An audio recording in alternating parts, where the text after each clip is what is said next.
আমি সারা দুনিয়ার নাস্তিকদেরকে বলছি, শুধু বাংলাদেশের নয়, ভারতের নয়, জেনে রাখবে সারা দুনিয়ার মুসলিম তৌহিদি জনতা জেগে উঠেছে। हर सिमत मचलती किरणों ने अफसों ने गबे शबे गम तोड़ दिया, अब जाग उठे हैं दीवाने, दुनिया को जगा कर दम लेंगे। সুতরাং ভারতে যারা আল্লাহর নবীকে নিয়ে কটূক্তি করছো, দুনিয়ার যে কোনো প্রান্তে কটূক্তি করো, জেনে রাখবে তোমরা যেখানে থাকবে সেখানে তোমাদেরকে তোমাদের পাওনা চুকিয়ে দেওয়া হবে ইনশাআল্লাহ। আল্লাহর নবীকে যারা পিয়ন বানিয়েছে, আমি তাদের স্পষ্ট বলতে চাই, শাতিমে রাসূলদের যেই শাস্তি ইনশাআল্লাহ বাংলার জমিনে আলে কোরআন নামধারী বেয়াদবদের সেই শাস্তি ইনশাআল্লাহ। আল্লাহ এবং আল্লাহর রাসূলের শানে যদি কোনো ব্যক্তি গুস্তাখি করে, বেয়াদবি করে, আল্লাহর জমিনে তার থাকার কোনো অধিকার থাকে না, তাকে যেখানে পাওয়া যাবে সেখানে হত্যা করে।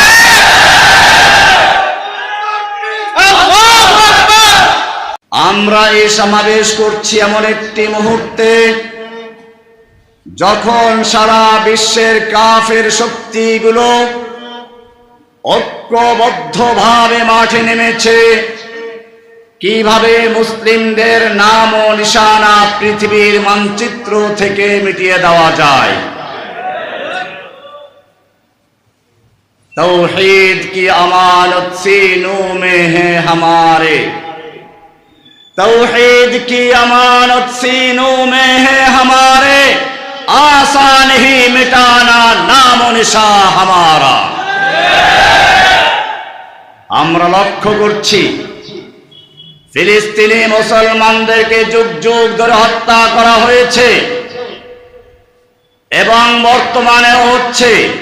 তাদের বাড়িঘর গুলোকে বুলডোজার দিয়ে গুড়িয়ে দেওয়া হচ্ছে, আকাশ থেকে হামলা করে তাদের শিশু পর্যন্ত, নারীদেরকে পর্যন্ত ধ্বংস করা হচ্ছে। মধ্যপ্রাচ্যে এখন এক যুদ্ধের দাবানল জ্বলছে। কাশ্মীরি মুসলমানদেরকে যুগ যুগ ধরে হত্যা করা হয়েছে। ভারতের হিন্দুরা মুসলিমদেরকে চ্যালেঞ্জ করে কবিতা পড়ে স্লোগান দেয়, হিন্দু হিন্দি হিন্দুস্তান জবন ভেজো পাকিস্তান, गो हमारी माता है तुम उसको खाता है, तुमको चाहिए कब्रिस्तान या भेजेंगे पाकिस्तान। তারা অনেক মুসলিমদেরকে পাকিস্তান না পাঠিয়ে কবরস্থান পাঠিয়েছে। আরাকানে মুসলিমদের উপরে অত্যাচার নির্যাতন হচ্ছে। উইগুর মুসলিমদেরকে উন্মুক্ত কারাগারে বন্দী করে রাখা হয়েছে। বাংলাদেশের মুসলিমদের অন্তর থেকে ঈমানের নাম ও নিশানা মুছে দেওয়ার জন্য দীর্ঘদিন লালন পালন করে রয়ের মাধ্যমে প্রশিক্ষণ দিয়ে এদেশের বুকে এক ডাইনি স্বৈরাচারিণী শেখ হাসিনাকে পাঠানো হয়েছিল, যে বাংলাদেশে প্রথমে এসে সরাসরি ইসলামের উপর আক্রমণ করেছিল, কুকুরের মাথায় টুপি পরিয়েছিল। এদেশের লক্ষ উলামায়ে কেরামের সেরে তাজ শাইখুল হাদিস আল্লামা আজিজুল হক সাহেব, মুফতি আমিনী সাহেব সহ অসংখ্য উলামায়ে কেরামদেরকে জেলে পুরেছিল। এরপরে যখন তাওহীদি জনতা তাকে দ্বিতীয়বার ক্ষমতা আসার থেকে সরিয়ে দিল, ভিন্ন কৌশলে মাঠে নামলো।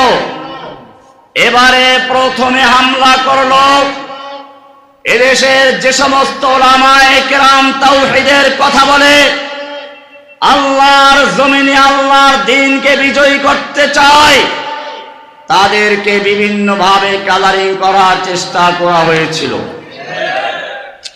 আমাকে প্রথমে চেষ্টা করা হলো আহলে হাদিস বানাবার জন্য। আমি স্পষ্ট বলতে চাই, জসিমউদ্দিন রহমানী কোনদিন আহলে হাদিসের মাদ্রাসায় পড়ে নাই, আহলে হাদিসদের কোন সংগঠনের সাথে নিজেকে সম্পৃক্ত করে নাই। জসিমউদ্দিন রহমানী লালবাগ জামিয়া কোরআনিয়ার ছাত্র, জসিমউদ্দিন রহমানী জামিয়া রহমানিয়ার ছাত্র, জসিমউদ্দিন রহমানী দারুল উলুম দেওবন্দের ছাত্র। সুতরাং যারা এরকম কালারিং করার চেষ্টা করেছে এবং করছে, আমি তাদের সাবধান করে দিতে চাই,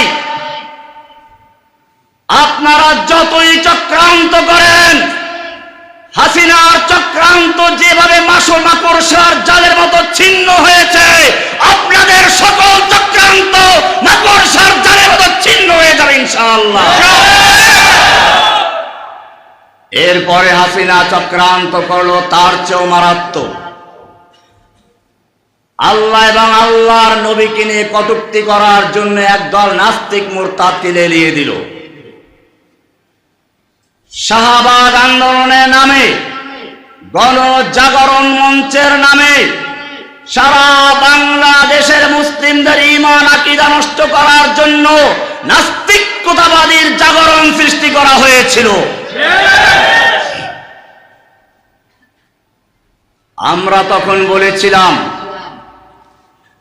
শেখ মুজিবকে নিয়ে আপনি আইন করছেন, প্রথমবার তাকে যদি কটূক্তি করা হয় তাহলে 14 বছরের সাজা, দ্বিতীয়বার করলে যাবজ্জীবন সাজার আইন করা হলো। আমরা বলেছিলাম, আপনার কাছে আপনার পিতার মর্যাদা আছে, থাকবেই, আপনার কাছে আপনার পিতার মূল্য থাকবে, এটাই স্বাভাবিক, তার জন্য আইন করুন, আমাদের আপত্তি নেই। কিন্তু জেনে রাখবেন, আপনার কাছে আপনার পিতার যতটা মূল্য আর মর্যাদা রয়েছে, এদেশের প্রতিটি মুসলমানের অন্তরে তার চেয়ে লক্ষ কোটি গুণ মর্যাদা রয়েছে আল্লাহ এবং আল্লাহ রাসূলের জন্য। আল্লাহ এবং আল্লাহর রাসূলকে নিয়ে যদি কেউ কটূক্তি করে, কেউ অবমাননা করে, আল্লাহ এবং আল্লাহর রাসূলের শানে যদি কেউ বেয়াদবি করে, আপনি তাদেরকে কোরআনের আইনে বর্ণিত শাস্তি বিধান করুন। তিনি আমাদের কথা বুঝলেন না, আমাদের ভাষা চিনলেন না, তিনি নাস্তিক মুরতাদদেরকে গোপনে বিদেশ যাওয়ার ব্যবস্থা করে দিল।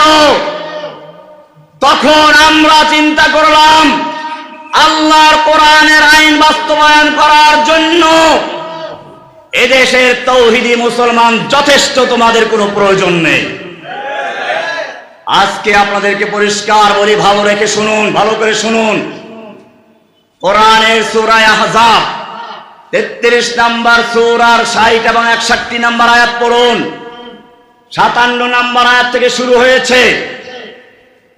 আল্লাহ তাআলা বলছেন, যারা আল্লাহ এবং রাসূলকে কষ্ট দেয়, এরা যদি বিরত না থাকে, লাইল্লাম ইয়ানতাহিল মুনাফিকুনা ওয়াল্লাযীনা ফী কুলুবিহিম মারাদুন ওয়াল মুরজিফুনা ফিল মাদিনা, যারা আল্লাহ এবং রাসূলকে কষ্ট দেয়, যারা মুনাফিক রয়েছে, যাদের অন্তরে ইসলাম বিদ্বেষের রোগ রয়েছে, ওয়াল মুরজিফুনা ফিল মাদিনাতে, এবং যারা আল্লাহ এবং রাসূলকে নিয়ে আর রাসূলের স্ত্রীদেরকে নিয়ে মিথ্যা গল্প তৈরি করে আল্লাহর নবীর চরিত্রের উপরে কালিমা লেপন করতে চায়, আল্লাহ স্বয়ং নিজে বলছেন, লাইল্লাম ইয়ানতাহিল মুনাফিকুনা ওয়াল্লাযীনা ফী কুলুবিহিম মারাদুন ওয়াল মুরজিফুনা লানুগরিয়ান্নাকা বিহিম।